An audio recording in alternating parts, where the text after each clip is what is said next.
নমস্কার বন্ধুরা, কেমন আছো তোমরা? আশা করি সকলে খুব ভালো আছো। তো এই বৃষ্টির দিনে আমি নিয়ে এসেছি একটা নতুন রেসিপি, একদম ঘরোয়া। তো তোমাদের ঘরে যা যা থাকবে তাই দিয়ে বানাতে পারবে। তো আজকে আমি নিয়ে নিচ্ছি এখানে গোটা আলুগুলো আমি আগে থেকে ভালো করে সেদ্ধ করে রেখেছি, ছুলে টুলে নিয়ে এসেছি আমি। তো এখানে থাকছে ভাজা পেঁয়াজ, সঙ্গে কাঁচা লঙ্কা একসঙ্গে ভেজে নিয়েছি। আর এখানে থাকছে মাংস। তো আমি এখানে আজকে আমি চিকেন ইউজ করিনি, আজকে আমি মাটন ইউজ করেছি, কারণ আমার শাশুড়ি মা একদম চিকেন খেতে পারে না, যার জন্য আমাকে মাটন দিয়ে আজকে এটা করতে হবে।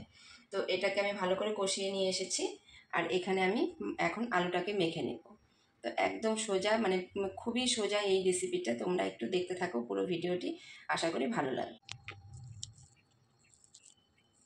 এর মধ্যে আমি পেঁয়াজ কুচিটা দিয়ে দেবো। এখানে পেঁয়াজ লঙ্কা দিয়ে একসঙ্গেই ভেজে রেখেছিলাম, এটার মধ্যে তেলও আছে, লবণ টবণ সব দেওয়া আছে। তো আমি এখানে একটু ভালো করে মেখে নেব। ভালো করে মাখা হয়ে গেছে, তো এর মধ্যে আমি এখন মাংসটাকে মিক্সড করে দেবো। আমি মাংসটাকে অল্প অল্প করে মিক্সড করবো, কারণ এটার মধ্যে একটা গ্রেভি আছে। তো গ্রেভিটার জন্য যদি আবার আলুটা বেশি নরম হয়ে যায় তাহলে চপটা হয়তো করতে অসুবিধা হবে। তো যার জন্য আমি অল্প অল্প করে মিক্সড করে নেব। তো এখানে আমি একদম কিমাটাকে ভালো করে মিক্সড করে নিয়েছি। এখন আমি ছোট্ট ছোট্ট করে একটা আলুর দলা করে নেব।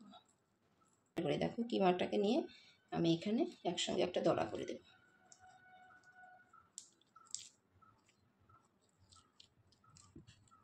এখানে আমি প্রত্যেকটাকে একটা করে দলা বানিয়ে নিচ্ছি। আর একটা ব্যাটার গুলে নিতে হবে পাশে, ব্যাটারটার মধ্যে চুবাবে যখন, তখন এটা অটোমেটিক অনেকটা ফুলে যাবে। এখানে প্রত্যেকটা এরকম করে দলা করে নেব। এখানে আমার সবগুলো গোল করা হয়ে গেছে। তো যেহেতু আলুটা একদম আঠা আঠা ছিল, যার জন্য একদম পুরোপুরি গোল হয়নি, কিন্তু তো এখন এটাকে আমি ফ্রিজে ঢুকিয়ে দেব। ঠিক আধ ঘন্টা পর আমি এটাকে বের করে নেব।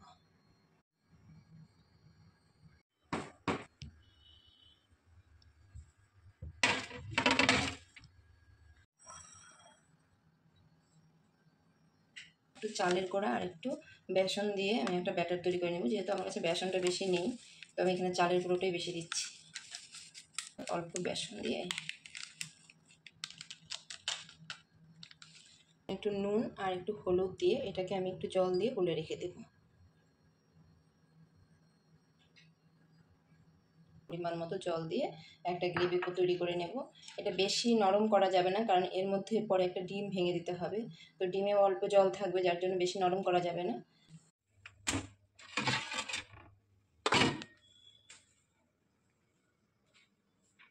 এখন আমি এটা একটু চাপ দিয়ে একটু শেপটা করে নিয়ে এটাকে আমি গরম তেলে ছেড়ে দেব।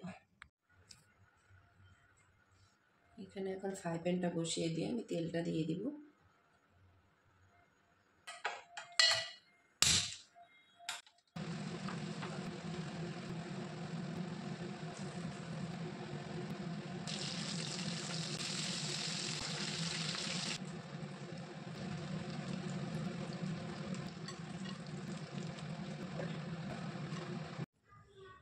আমার ভিডিওটি যদি ভালো লেগে থাকে please like, comment and subscribe করে দিও। ভালো থেকো বন্ধুরা, গুড নাইট।